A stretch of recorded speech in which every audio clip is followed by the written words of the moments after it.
Hello and welcome to Table Topics, the general advice and discussion podcast from the RPG Academy. I am Michael, and this is Table Topics episode number 74, Shadows of the Demon Lord Recap and Review. So this will be our final episode in what I'm calling Shadows Week, kind of like Shark Week, but not. We've had now 5 episodes that have went around in one way or the other the new game Shadows of the Demon Lord.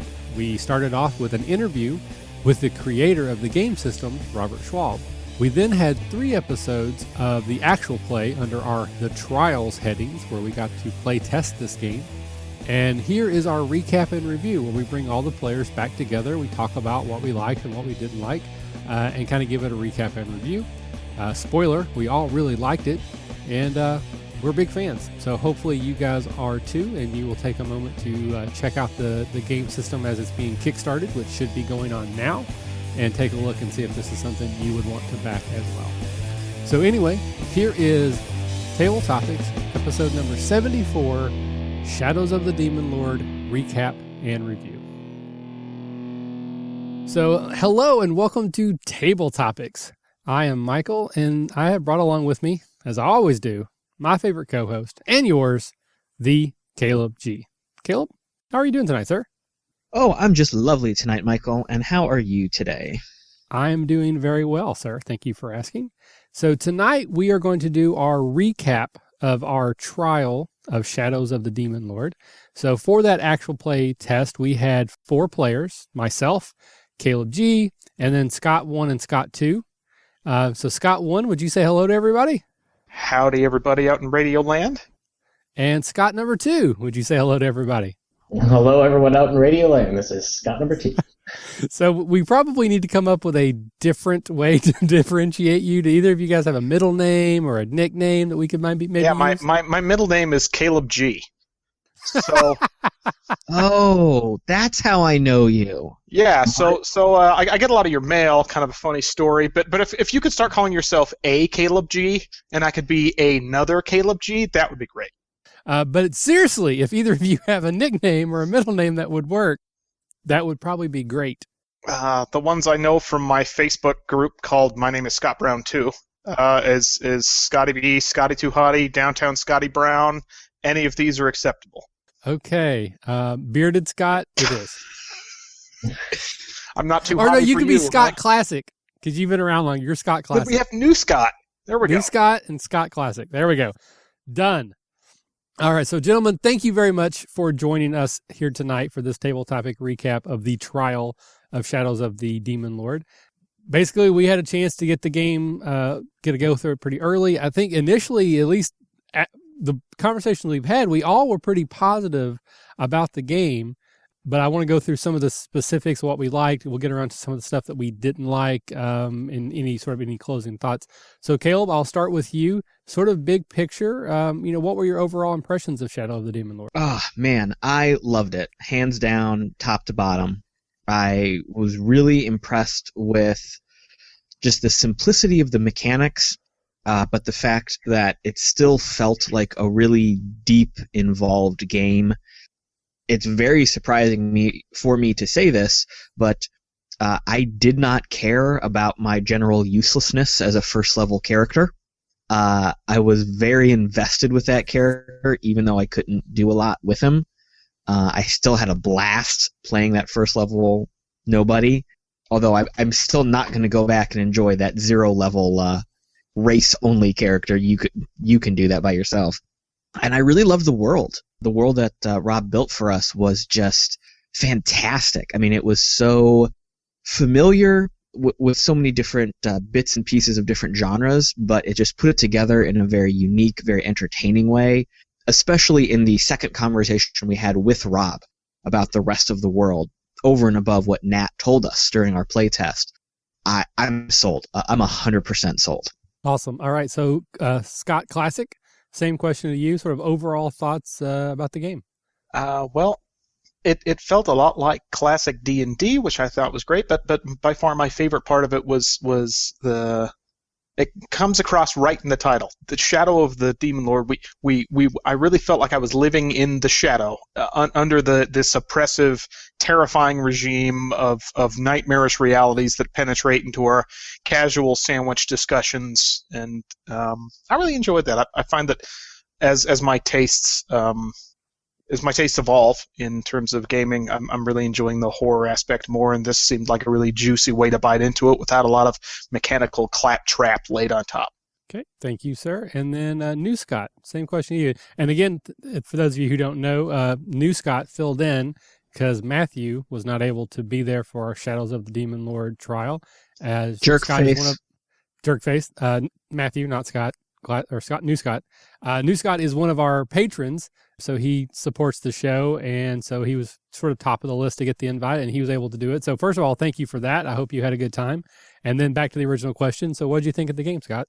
Yeah, I liked it a lot. And as far as New Scott goes, both in name and kind of exposure to the genre, I'm kind of new to this whole thing, and getting to compare this game to more of like the D&D 5 that we typically play, it was interesting. Like I liked a lot of the things. I thought it made it really easy for people to pick up and go with. We had relatively little pre-conversations about the game before we started. And it ran great. We were able to get into it and have fun, within minutes of just learning about our characters. I actually want to jump in here for a second. Let's take a second here to focus on New Scott as the new player at the table here.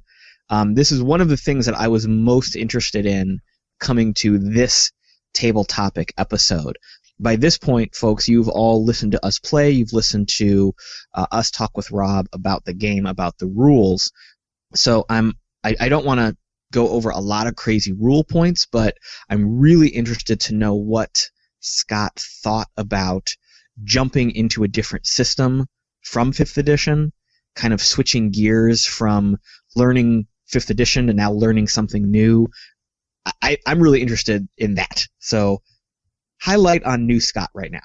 I thought it was really easy. I mean, I kind of had the advantage of going through D&D 5 and learning that as my first role-playing game. So I think that it's even easier to go from that to this particular rule set. But if you were just brand new to the whole genre, this would be a really easy game set to get into. Like, the roles are all really simplified. The professions and the way they do that whole part of it really made it easy to role play and deal with the mechanics of just your character knowledge. So yeah, I mean, I thought it was great. I think it'd be a great way to get new people in, and then it seemed like the way that it builds as far as character development, it seems like the way you could build your character would really feed into people who are more sophisticated with their systems, who really want to customize their character and things like that. Very cool. Thank you for that. For me, again, I really liked it. I don't want anything that I say comes across as that I did not like the system. But part of it feels like that it's a lot of cobbled together house rules that people have made, but then it's done by an actual game designer who knows how to make that work. Because everything seemed like it was just one step simpler than a different game that I saw that in. Like, that's like this game, but it's a one step similar. And it's like this game, it's one step similar. So I think it worked really, really well together. But I also want to recognize that Nat was a great GM. And there's a huge part, like, we probably could have played charades and had a ton of fun because of the skill that he brought to it. And I don't want to detract from that. I thought Nat was a fantastic GM, and I think that enhanced our fun at the table as well. Going back to what Scott Classic said, the theme of the game and the feel of the game, some of the words that Nat used and some of the imagery that he used just constantly reinforced that theme. Early on, Caleb used a spell to do like an augury or divination, and he fumbled the roll. And so mechanically, he was supposed to get a point of insanity. And, you very easily could have said, well, you got a point of insanity, but Nat went ahead and talked about how you got a glimpse into hell and there was a devil that you saw, and that is what caused you to get your insanity point. And we learned later that there was a devil involved, so obviously that made sense and it was sort of foreshadowing. Even having the sort of lethargic, foppish elf early on, and especially the witch, the scene where we fought the witch, all of that just reinforced this one step removed alternate reality, very horror themed. And I just think that all fits together so well. And I think that's part of the reason why Scott Classic liked it so much, and as did I. Yeah, I think it's safe to say that most fantasy genre role-playing games share all those classic elements and tropes. And that's part of the hobby. We expect that, we play with it, we do what we can with it, and a lot of times we enjoy seeing those classic elements pop up in place to place. And in Shadow of the Demon Lord, it was all the same stuff. It was nothing new. It was nothing groundbreaking. It was a fantasy world, and there were evil demons. Every D&D game, every RPG I've ever played can be summed up in that same sentence for the most part. But the way that Rob has built this world, it felt, I don't want to say really fresh and new, but it was just a really great, unique twist on all these different genres, and it put them together really, really beautifully. So I feel like you guys have both done a great job of playing devil's advocate, but can't we find something wrong with this system? I guess, I was thinking this afternoon, getting ready for this, like one of the, trying to think of like things I didn't like. I don't know that I necessarily didn't like it, but the one kind of thing that I thought was strange was how that, at least coming from D&D, was how all of the checks were 10, and then you either added or subtracted from that difficulty by coming up with banes or boons, and there was mechanics involved in how you got those and whatnot. I'm not sure if I like the idea of adding and subtracting it via like other things that you might have. Like, if you want something to be really difficult, then I have to either arbitrarily add some other difficulty to your task outside of just that single thing that you're trying to accomplish. I don't know if I necessarily like that as much. Like that there's no that all doors are equally challenging to pick unless this one is an especially baneful door. Right. I'm not feeling really lockpicky today, so this is going to probably be tough. Mm-hmm. I'd agree with you, and I see a lot of the systems we've previewed are coming up with some sort of response or version of the advantage-disadvantage system of 5th edition, and I'm sure that was not the first of its kind, that it is predated by something else. But I do see in my tiny glimpse of the industry a lot of people trying to get simpler modifiers into this system. But I thought that the point of using simpler modifiers was that so that we didn't have to do math in our head, because not all of us are Caleb G's who can multiply 8-digit numbers and just give you the second factorial right off the top of the cuff. Well, you're referring to yourself as Caleb G in that point, right? In third person? The Mr. middle name, yes. Oh, yes. Yeah. Because I sure as fuck can't do that.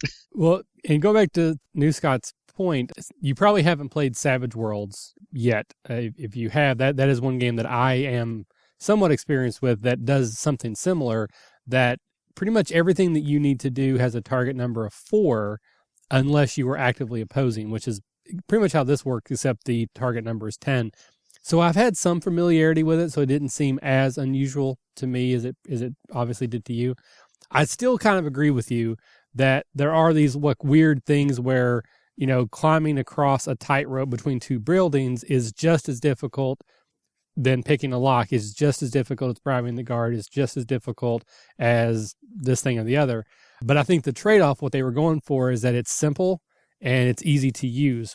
So whether I like it or not, I'm honestly not sure. I'd have to play it more.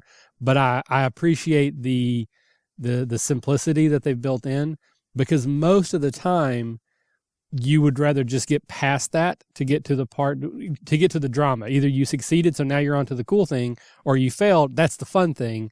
And just getting to that point a little quicker, I'm okay with that. But I do agree with you that I can see that some people probably would have an issue with that.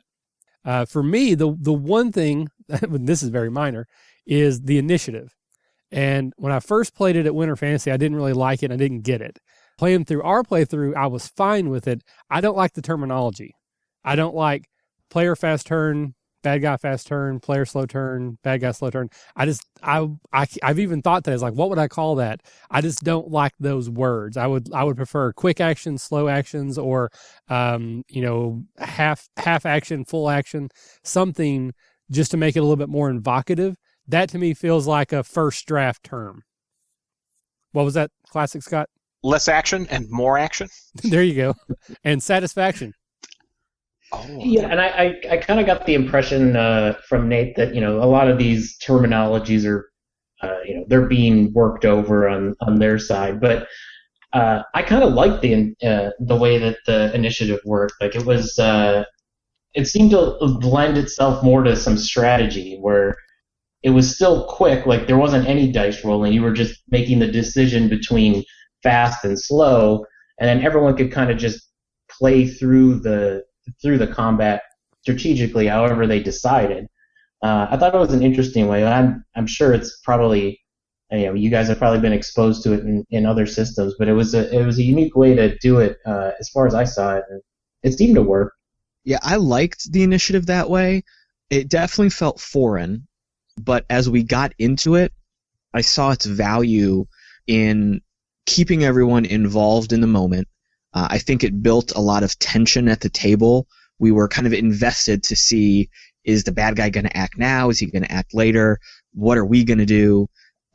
There was certainly a couple great moments of strategy, especially between you and I, Scott, when we were fighting in that prison cell area.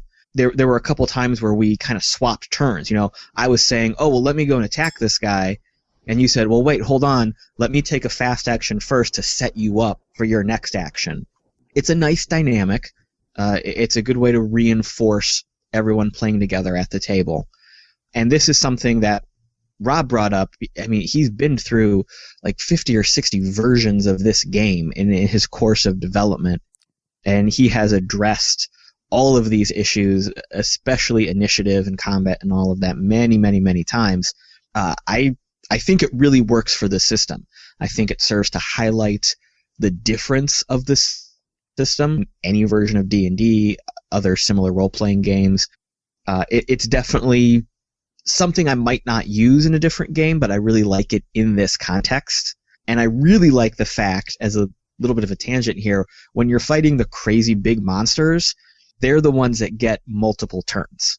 So they're the ones that are acting on fast turns and slow turns and end of turn. They're doing all kinds of bonkers things. So I like taking that second level of it. We didn't get to see it in our playtest, but know that it's there in the game. And so we can do cooler things with this concept. I'll tell you my absolute favorite thing about this initiative system, and that's when you ask us, okay, anybody for fast turns? And there would just be a generous pause. And then, one or two of us would go. If somebody really had an idea, or if you guys had negotiated a strategy together, you'd go. And then everyone would kind of consider, and he'd just kind of, final answer, and then he'd move on. Slow turns, right? And I love that because I've tried a number of initiative systems, at least at my home table, and they all suck. I mean, each is just worse than the last. Trying to do the bookkeeping or assign someone to bookkeeping for traditional initiative is right out. Popcorn initiative, we've been doing it for 4 months, and not one player can remember to actually pass to someone at the end of their turn, and it's always negotiation. We tried clockwise, and then people complain that they get stuck behind the fighter and they never get to go because their initiative's poor. So I think there's no good system, but I like the idea of just throwing it out there and letting people who are invested and already have an idea go first, and waiting for other people who need to look up rules or answer that question for themselves of when they're going to go and what they're going to do, act when they've decided. Instead of presenting what do you do to one player at a time around the table, you present it to everyone simultaneously, and then people will voice up and act as they get the chance. And another good idea is that it lets players change up their combat style. In a classic initiative with classic fantasy, you expect the rogue to always go first. You expect the fighter to kind of maybe get first, maybe back clean up depending on what type of fighter he is, and the clerics and the wizards to be somewhere mixed up in the middle there. And that's pretty much always true. The fast guys are always going to go first. The slow guys are always going to plod along at the very end. With this mechanic, it lets you change up your tactics. I mean, even like Scott and I, we were both wizards. We were both casters. In a typical D&D setting, if we were spellcasters of any sort, we'd probably have really low initiatives. Unless we rolled high, we'd probably be going last or next to last in the initiative order. So we'd be saving up those fireballs and saying, oh, well, I was going to fireball all the kobolds, but shit, the fighter and the ranger killed them all. Magic missile. Nah, I'm bored. Kind of thing. But with this example, if I had a great idea, I could say, oh, wait, let me jump in. I want to do this because it's cool. And if on the next turn I said, I'm going to hold back and take a slower turn and be careful, I could do that. I wasn't locked in to my initiative roll for the entire combat, let alone just as my character. Well, and the initiative roll, kind of like when you do it in this fast, slow rounds this way, I mean, it kind of just makes a natural sense too, because we're casters, we're range. So if we are just going into like a standard combat, we don't have to move. We're already, we're in our range to fight. So you can do fast move, you can do a fast round. You give up your move, but I can fire from here anyway. So we can go right away, and then it naturally goes to the next people who have to move to get closer and fight. So, I mean, to me, it made a lot of sense just naturally. I mean, you would expect your archers and your people who can fire from far away to, in a standard combat situation, fire first, unless they're trying to be stealthy in some way. Yeah, I was a fan of it. I don't like the name. I just think the fast, slow terminology should be reworked. One of the things that Rob mentioned in our interview with him that I really thought was interesting is basically the way the game is designed or the way set forth is that you play through a campaign in 11 sessions. So you start off at 0 level. Your first night you play 3, 4, 5 hours, whatever a normal session is, and then you level up. And the next time you're at first level, and then you level up. So there's no XP, there's no tracking whatsoever. You just play a session, and then you level up, and you do that until you get to 10th level, and then you start over. You create a new character, and you move on, and you can either stay in that same world, and your characters are now NPCs, or they may all die, or you just play a completely different setting. And again, I think that is an idea that as I've gotten older, makes so much more sense to me. When I was, I've said many times on the podcast before that when I was in college and high school and I could play every day, 12 hours a day and just, have these crazy sessions, I wanted to have these really slow building campaigns. But now that I fight for every moment, I kind of enjoy the fact that there's like a beginning, middle, and end to the story. You know where it's going. And that's just something that you build into the sessions, which 13th Age does that a little bit, is that you level every 4 sessions. This is just a little bit quicker than that. So I really like that. It definitely makes the game move a little faster. It builds in a little bit of a sense of urgency. You have an end in sight. I mean, back in the old days of Dungeons & Dragons, you just played forever, and you hoped you could play forever. When we got to 4th edition, and they gave us a very set level cap, and they included that concept of the final epic quest to end your character's story. A lot of people got upset with that, but a lot of people said, you know what, that's cool. I have an end goal. I have somewhere to build towards and look forward to. And having not necessarily an end goal, but having an idea that I'm going to play this part of a character's life, and I'm going to talk about his journey to this point. It may continue past that. We might just play a higher level game for a while, but I have that ability to get to an awesome point, do something cool, and then start over. Is just a nice way to keep the game fresh and interesting. I'm starting to understand what you mean, Michael, when you say that this feels like a collection of house rules. Because I have the exact same life experience that at one point in my life, keeping track of every one of those little chunks of XP was delightful, and now it just, fuck it, have a level up. Pretty much. I loved it when I first was playing Dungeons and Dragons. I loved adding up my XP every session. The second we were done and the GM said, "All right, guys, we're done for the night. How much XP do we get? How much XP do we get? Where's my treasure? Where's my gold? Can I add 100? Can I add 5? Oh, I need 3 more XP to get to this point. Oh, I shouldn't have cast the numbers, that once." they go up. Yeah. It was awesome, and it was cool. And now when I look at a player's handbook and it says you need 50 XP to get to this level and you need 15,000 XP to get to this level, I'm like, that's so much work. Can't I just do something cool? I want to do something fun right now. Well, if you want to do something fun right now, it sounds like this is a great system for it. Oh, absolutely. Something Rob was saying is that he not arbitrarily, but he kind of broke down that level 0 to 10 progression into facsimiles or generalizations of different games. Like the very early levels are old school AD&D.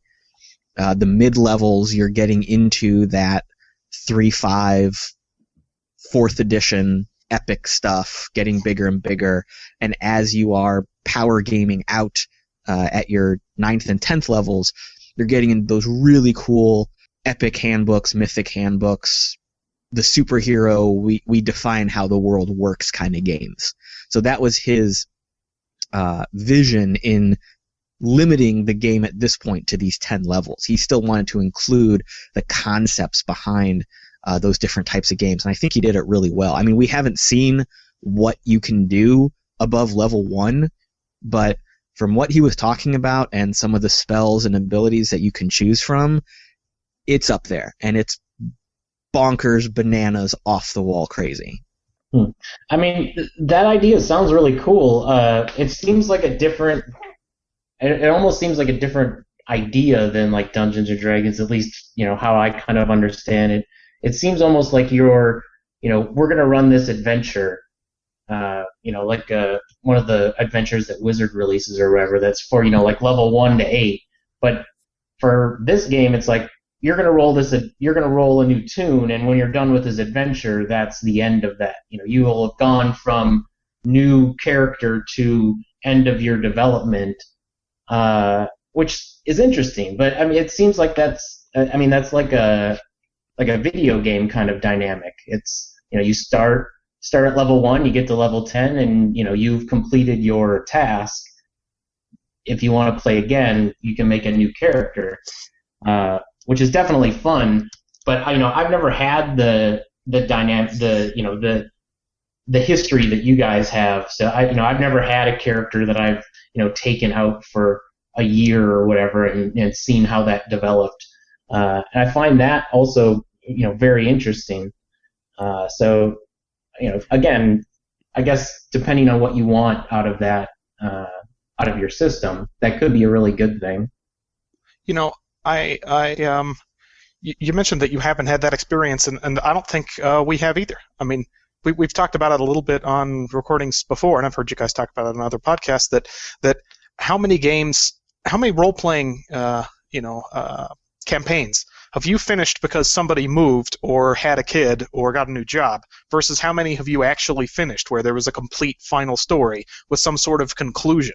That never happens. They're like anime series. You're on to episode 456, and nothing has changed, right? You're still murder hobos, staying in the same crummy inns, attacking the same sort of, creepy villagers who get infested with some sort of new plague, right? But the idea of enforcing some sort of season, or a completion onto people that the designer's taken up the opinion that I don't think most modern human beings with jobs and responsibilities can hold together a game for more than 10 weeks. And so we'll just make a 10-week span, you have a complete adventure, and then maybe you start again. I think it's brave, and I think it's really insightful. Yeah, I've had the opportunity to be in a couple of campaigns that went on for a while, but But again, they didn't end, with the ring getting tossed into Mordor. They ended because someone got a girlfriend and they didn't show up for 3 weeks in a row. And the campaign was built around their character. So I was like, well, that sucks. So we start over. Or a new edition came out, or someone got a new handbook and they wanted to try this class. So they just committed suicide with their other character. 100% agree. The idea of that epic campaign that lasts for 20 years and you play the same characters and eventually you play the characters' kids and there's a legacy. I still want that. I just don't think it's ever going to happen in my lifetime.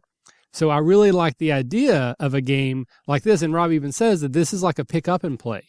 You could have a bunch of people over, somebody wants to role play.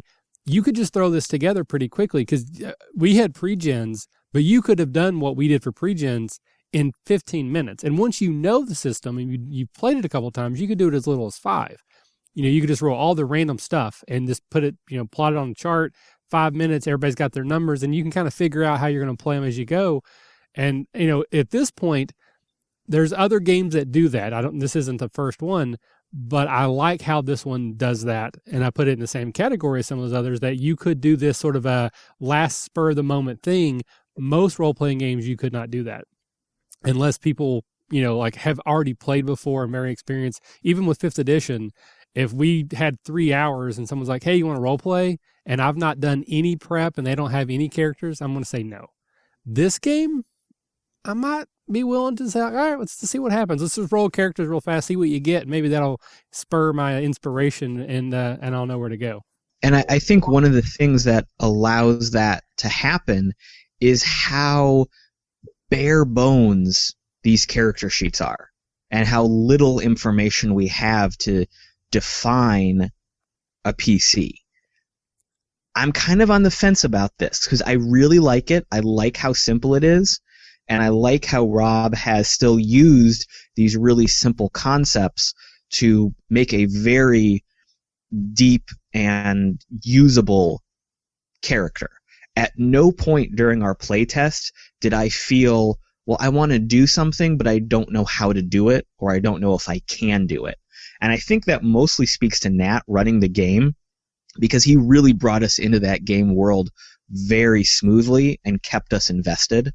But I don't know how I feel about the lack of stats, the lack of skills. It's really foreign to me seeing a character sheet with basically 4 numbers that define my character. The actual character sheets themselves, because we had the printout like Word document versions, but the actual ones that I got at Winter Fantasy are staggeringly slim. Like, it really was like off-putting, because again, pretty much in the center of the page you have sort of an offset pinnacle, and your stats, which most of them are created based off of your legacy, which is your race. You are a Jotun or a goblin or a human or an angel or a Cambion. That fills in most of it at 0 level. And then you have a couple derivative stats. So like your perception is basically your intelligence, your power is basically this, your health is basically your constitution. So you've only got like 4 numbers, and then you have like 3 other numbers that are based off of that.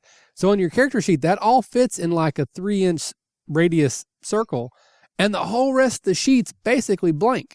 And he said, just put whatever you want everywhere. If you want to write your equipment, just pick a square or pick a corner and write your equipment. If you want to write the name of some NPCs, just put it somewhere. And it was liberating to be able to like, okay, this is my character sheet. I'm just going to put whatever I freaking want wherever I want to. And as long as you keep that center area clear, you're good. And I don't know, it's different. I like it, but it is off-putting.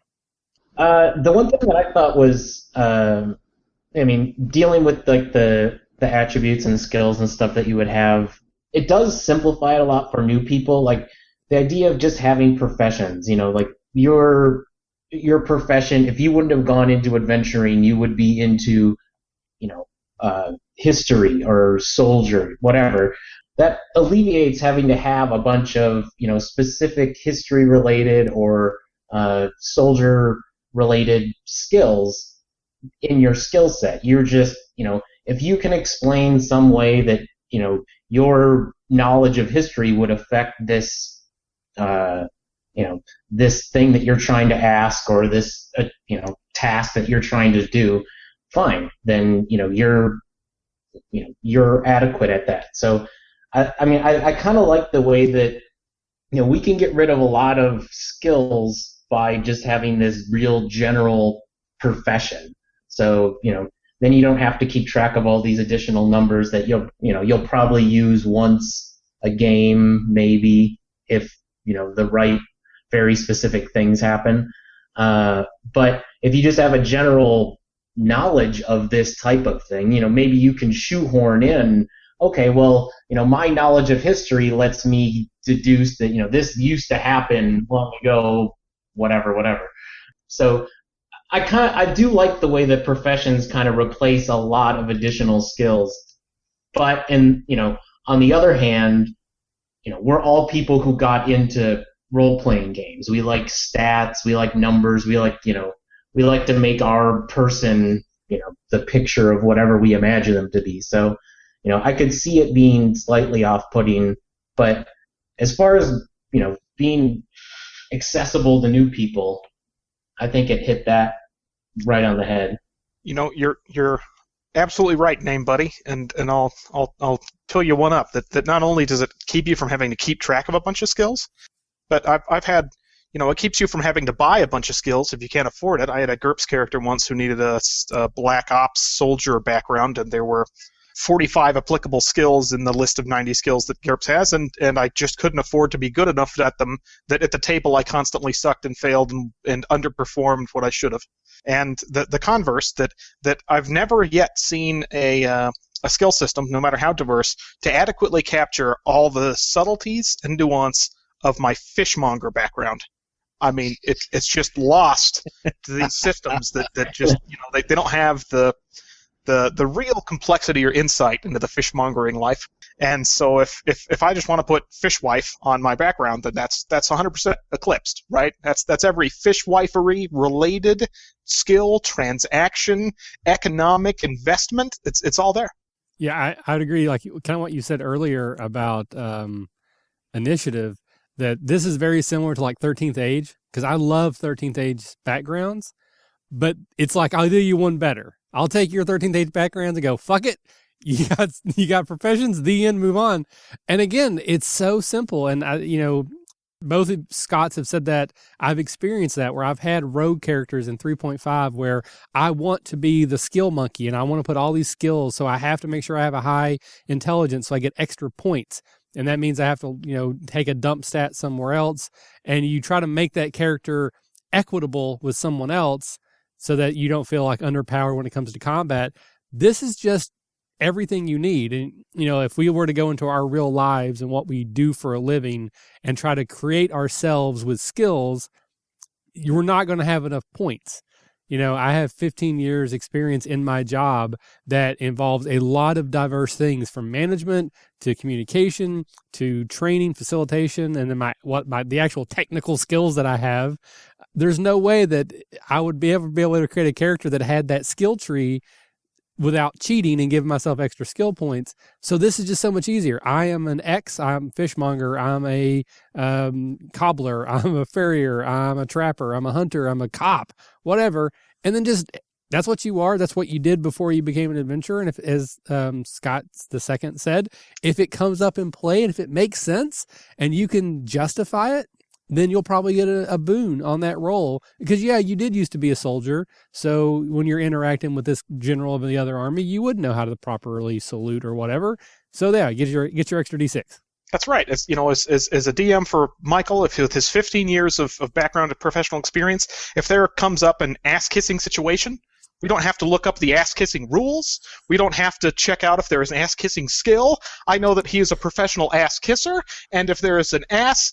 If lips need to be puckered, there no roll required, my friend. You have the skill. That is right. And one of the things Rob brought up in our discussion with him is a lot of different systems boil down to chasing after a certain thing. Like in 5th edition, you're chasing after advantage to offset disadvantage. In 3.5 in Pathfinder, you're chasing after those stackable bonuses to get a massive number. In Shadow of the Demon Lord, you're chasing after boons. And it's very clear that the way you get those is by role-playing. And I think by virtue of having these very generic, very broad backgrounds, fishwife, soldier, thief, cobbler, that gives you the freedom to say, well, hey, I can argue that I used to do this, this, and this. I can argue that I read that book and claim that boon bonus. I mean, specifically if we're looking at 13th Age, since that's pretty close to it, I loved the concept of, okay, I just pick a generic category and I assign it a +2 or a +3. And that means I have more experience in this than in that. In our experience playing 13th Age, there were lots of times where I felt kind of jilted because I didn't get to use that benefit or that bonus the way I thought I should. But in Shadow of the Demon Lord, I'm pretty sure that as long as I can say, well, I should know this. I'm a cobbler. I should know how to hammer nails. If there's a game situation where hammering nails applies, the GM's going to say, yeah, you know how to hammer nails. Go for it. It's easier. What I like about it too, and this is something we clarified with Rob that may not have come out completely or clearly in our playthrough with Nat, is the way that boons and banes stack with each other. If you end up with 3 boons on a roll, you roll 3d6, but you don't add them up. You just take the best one. So no matter how many boons you end up with, the most you're going to get is a +6. So there's nothing that de-incentivizes the DM from giving them to you. If you're doing a great job role-playing, or if you do have a very good tactical mind and you're able to maneuver the battlefield or manipulate the battlefield so that you get a great advantage, give them 2 or 3 boons. The most they're going to get is a 6, where if you gave them 3 boons and they were cumulative, now the boons are actually probably going to be more important than anything else, your initial stat or the D20, which is one of the things that I did not like about 3.5 or high-level 4th edition. You'd roll a D20 and you add a 37 to it. That takes away, like, why even roll the D20 at that point? It becomes obsolete. And I like how they avoided that in this system. You give out boons like candy. People are doing great stuff. I mean, making the table fun. Here's D6 for you. You get a D6 and you get a D6. But at the end of the day, it's not going to affect it that much. It's interesting you bring that up, though, because one of the things that I thought was kind of, or, when I was talking about earlier with all the checks being 10, and then you kind of, you balance the difficulty with banes and boons. From a DM perspective, like, if I want to fudge the numbers on that, and, like, I really want you to pass this, but despite what, everyone knows that the check's 10, and, we can see your, you bane, you got a -6 on, you failed, but I really wanted you to pass, and if this was D&D, I would have just, you don't know what the check was anyway, so I could just say you pass, or, if I was being a, if I wanted to be a dick, the opposite of that. But now I'm kind of locked in because you've just got to pass 10, and where's my DM screen I can hide behind here? I would say that I don't know if I'm not to the point where I'm almost blaming myself for that as a DM of my home table. That there was last week I had a player and I wanted her to go to the temple and meet an important character, and I said, make a prayer roll, I don't care what it is, with advantage, because now you're definitely going to pass, right? 2d20. She got a 1 and a 2. I mean, that was a train wreck, and I set myself up, right? I let them roll, and letting them roll is just setting them up for disappointing me, right? So maybe that's the subtlety, and so is that the subtlety of this system? The reason that everything is DC 10, basically a 50-50 shot, plus or minus boons, is the purpose of that, so that you don't tempt DMs to make people roll when they shouldn't, when something is either impossible or so easy that you shouldn't roll? I think so. That's probably one of the number one skills as a new DM. We get questions all the time through Twitter, Facebook, and other ways that it boils down to you're asking your players to roll too much. You're asking them to roll for things that they shouldn't. And I do think this is a way that, one, you're going to be less likely to ask for rolls that you shouldn't because you assume they're going to pass. And if you do ask for a roll, you don't have to spend a lot of mental brain power trying to figure out how you're going to spin it, because they already know if they passed or failed. They're going to tell you really quickly, yes, I passed, or no, I didn't. I think that frees up a little bit of brain power for other things, because they are going to tell you, not, I got a 15. Well, what was the DC? Well, what was this? What was that? They're going to say, I passed or I failed. They're going to give you the answer. You don't have to even do the math. And one of the things that both Nat and Rob said word for word, so obviously it's a very important part of this game and rule structure, is that when you're looking at the outcome of an event, it either happens, it doesn't happen, or it might happen. And all we care about when we're rolling dice is if it might happen. If it might happen, just make it a 50-50 shot.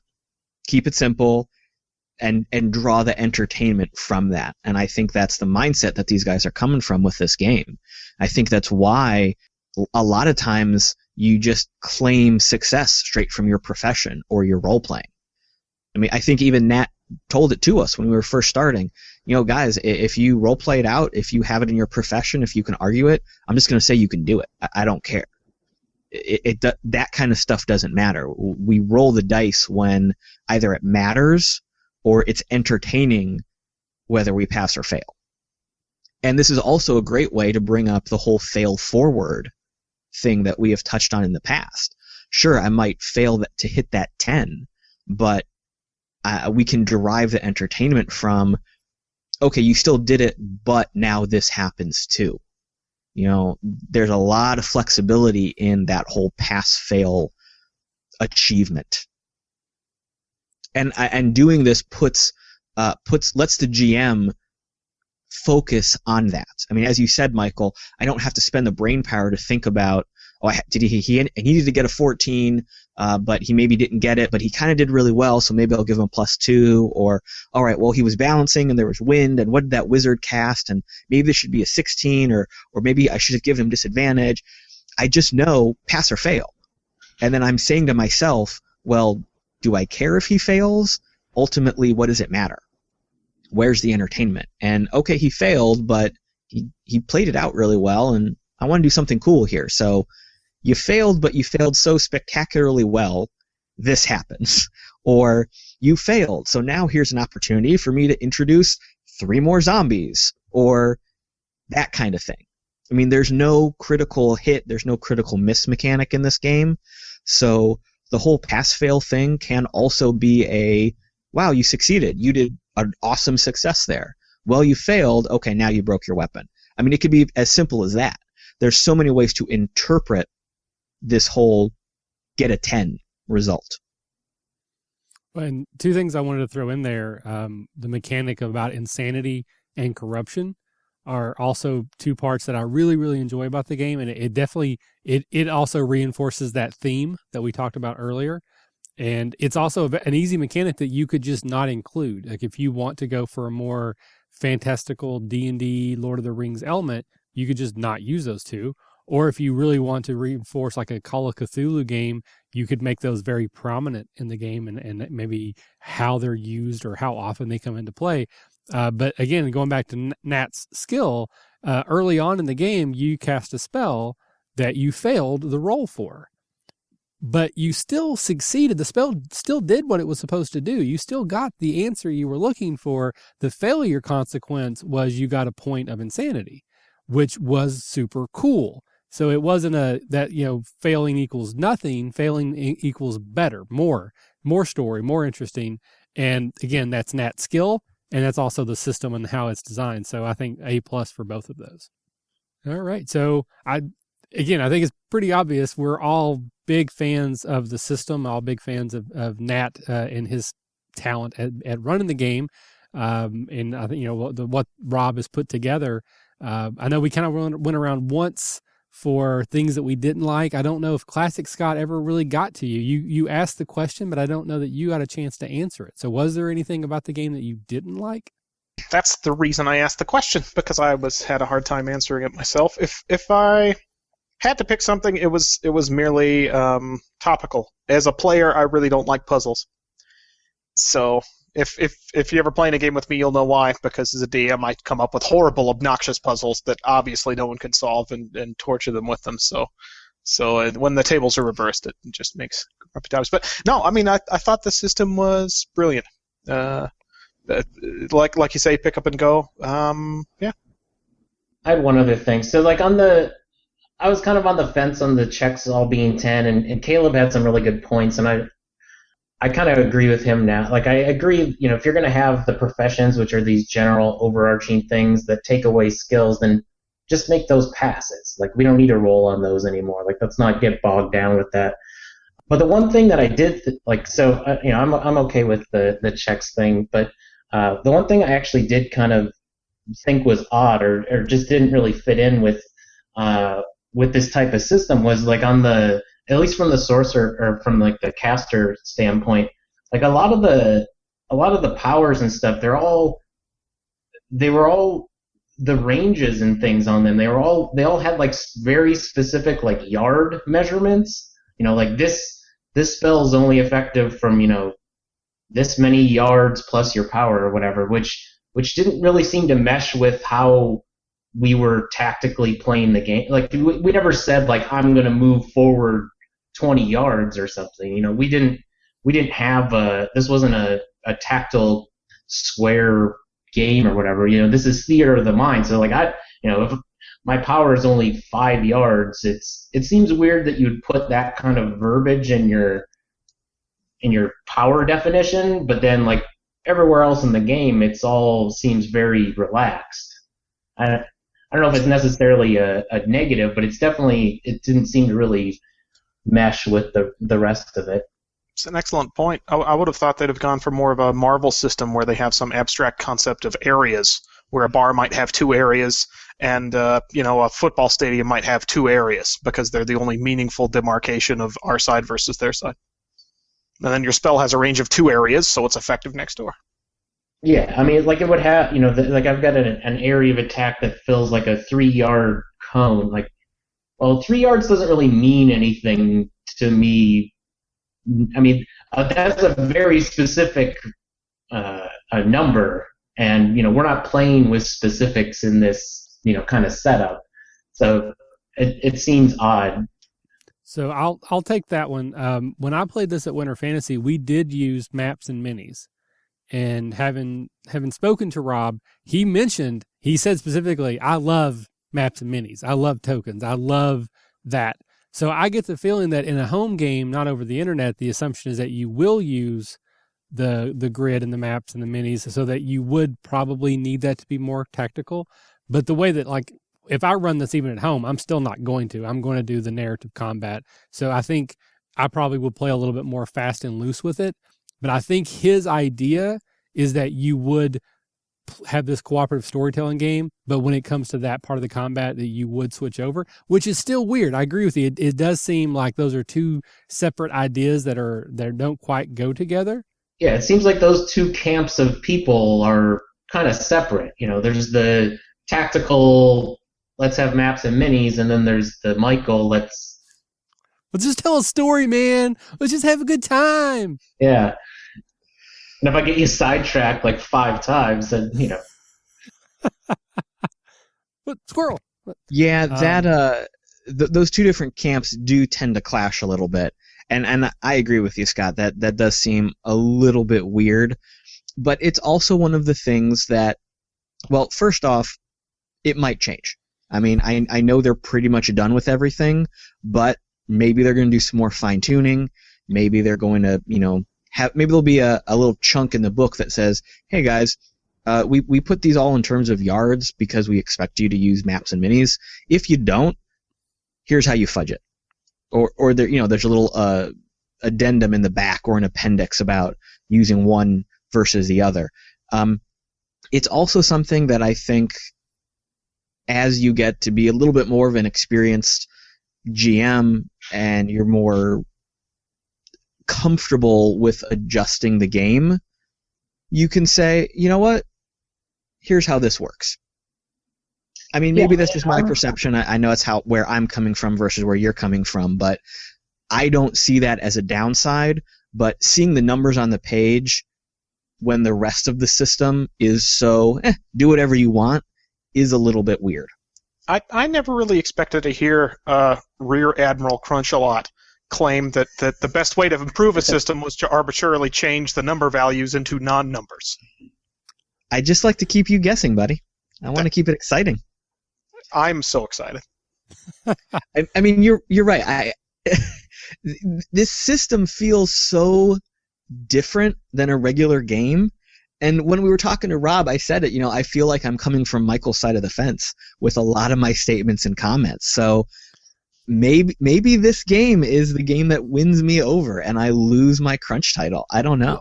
And what was really weird is that I was asking a lot of Crunch questions. Like, it really was like a Freaky Friday situation. Like, I kept going to the mechanics and how this worked and how that worked, and Caleb was all about the story. And it was like, what's going on? You guys been spending too much time together. We have. Yeah, we got to separate you. We've met once. Come on. Twice. Oh, twice. You're right. I assume you mean you've only biblically bet twice. Oh, that's like 17. What are you talking about? Yeah. All right. So we're all unabashed fans. We could gush all night, but we have other things to do. So I want to wrap this up a little bit. So I'll start with New Scott. Sort of last thoughts, last comments, last word, anything that we haven't touched on that you'd like to talk about before we wrap up. I don't know. I'm sure you guys covered it when you spoke directly to him, but we didn't talk about it tonight. But the one thing that I really did like, and I'm sure this is probably in other systems too, but I had not seen it before, is the idea of paths. When you level up your character, you can start as a magician, a caster. I level up. I realize I'm too squishy. I'm gonna, at level 3, I'm gonna focus more on being a warrior or whatever. Like, you can mix and match those different kind of classes and really kind of customize the way you want your character to end up at the end. It seems like an interesting idea. Like, I know D&D has some like multi-class stuff, but this seems like really built into just the way you level up your character is, pick what you want, we'll put them together, what we get out will be, your character. I really like that idea. So I had a hand up to him on that. Very cool. I agree with you. Actually, I think multi-classing is added on rules to solve a problem, where this feels like it's just organic. That's just the way it makes sense. So you start off, you're a rough and tumble fighter, but in the story you find a lost arcane tomb, and in which you find a tome and you read it, and then you decide, I want to do this, and then it corrupts your soul, and you're like, oh shit, I'm going to go to hell. I got to repent. So then you become a cleric. It's all very organic to the story, rather than, well, if I take this class and this class, I can do 7 more points of damage on average every 3 rounds. And not that everyone multi-classes for that reason, but that's a lot of it. But I'm sure that this would also lend itself to those min-maxers. Like, I'm sure, if I level up, warrior first, and then a, barbarian, and then I mix in a little mage, eventually, I'm sure with this rule set, you'll still have the min-maxers who can, well, if you do all of these classes just right, you will get, that extra, 4 points of damage at the end. So, I'm sure they'll be happy with that as well. Yeah, there's certainly not a penalty for changing your character path in Shadow of the Demon Lord, which is cool, because typically in any core version of Dungeons & Dragons, multi-classing, you lose something. You gain the ability to do something else, but it's a half-assed version. You're losing some of those numbers, especially in 5th edition. There's a huge penalty for multi-classing. And I think Rob said there's some astronomical number of combinations that you could come up with the different paths they had. It was like 200,000 or something like that. I know we just talked to him the other day, and I totally forget what it was, but I think that was more for, like, if you, between your legacy, your skills or professions and everything, like if you add in the class paths with the different legacies, with the different professions, there's like 250,000 different options that you could come up with to start your character at level 0. I thought he was talking about the actual class paths, not just the fluff. I don't think so, but I don't know. I don't remember either. I remember there was a big number. Either way, big number, lots of options. It's organic. Great point. Organic, which is one of my favorite words. All right, so Scott Classic, final thoughts or words? You know, if you want to spend 10 minutes to roll up a kobold barber and have them lose their mind to the horrors of the beyond, this is your game. Well said, sir. Well said. All right, the Caleb G. Last words. I am absolutely going to back and purchase Shadow of the Demon Lord on Kickstarter. An outstanding, very entertaining setting, a very fluid, dynamic, organic way to create a character and play the game. Very simple, very streamlined, but still really deep with lots of great mechanical options and role-playing motivation. It's a solid game for a long campaign, and it's a great game for a pickup, throwdown RPG night over dinner or at a convention. If this doesn't get funded, I'm going to drive to your house and punch you in the face. Why my house? That you was unspecific. It was an okay. unspecific modifier. Okay, that was the audience. Yes. The royal you. Someone. The unspecific you. Whoever does not back this and makes it happen. So I completely agree. I really, really like the system. I definitely will be backing it at some level on the Kickstarter, which by the time this goes live is already available. So I really hope you guys will check it out. I will put links into the show notes so that you guys can go there. And my first thought is that I want to hack this to make it a Western game and basically play Deadlands. So you could only be human. We're going to put you in the Old West, and it's just like Deadlands. Bad things start happening. You slowly work in the corruption and insanity. This could be so freaking awesome. So I want to play. For that alone, I'm ready to get it. This is a really hackable system. And we don't even know the system, but it's really hackable. Yeah. So, Scott, you were getting talked over there. What were you saying? I said, yeah, I'm down to play Deadlands in this system. It sounds awesome. Very cool. So, gentlemen, thank you so much for your time tonight. We are still looking to do more of the trials. So anyone that's listening, if you have a game system that you are about to kickstart or you're working on, or if you're just a DM of a game that we haven't played, because there's still a bunch of them out there. Haven't played New World of Darkness, haven't played Marvel Heroic. I think Firefly RPG is something I want to play. Feng Shui or Feng Shui, or however the feng you say that. There's a bunch out there. So if you're willing to run the game for us, or you know somebody that that could help us out, let us know. We would love to try out your game. So for Michael, Scott, and Caleb, thank you very much, and we will see you next time. And go fung yourself.